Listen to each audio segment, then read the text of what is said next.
పాడెరమ్మన్నదారా నిన్ను పైనమైపోతున్నావు పాపకారి లోకంలోన పచ్చిలాగా కూలినావు కాటి పిలిసేనారా నిన్ను కదలకుండా పడి ఉన్నావు ప్రాణమైన అమ్మా నాన్నను కాదనెళ్ళిపోతున్నావు కన్న పెగు కన్నీరయ్యి కుమిలిపోయరా కన్న తల్లి కడుపు కోత సూడు దేవరా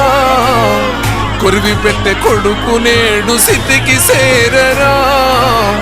బూడిదైపోతూ ఉంటే ఎట్టా బతుకరా ముల్లోకాలు ఏలే శంకర మూడో కన్ను తెరిసినవా కన్న కొడుకు ప్రాణం తీసి కడుపు కోతనిచ్చినవా ఎండి కొండలుండే జంగమా ఎంట తీసుకెళ్ళినవా ఎంట ముందు మయ్యా సామి మమ్ము మరిసిపోయినవా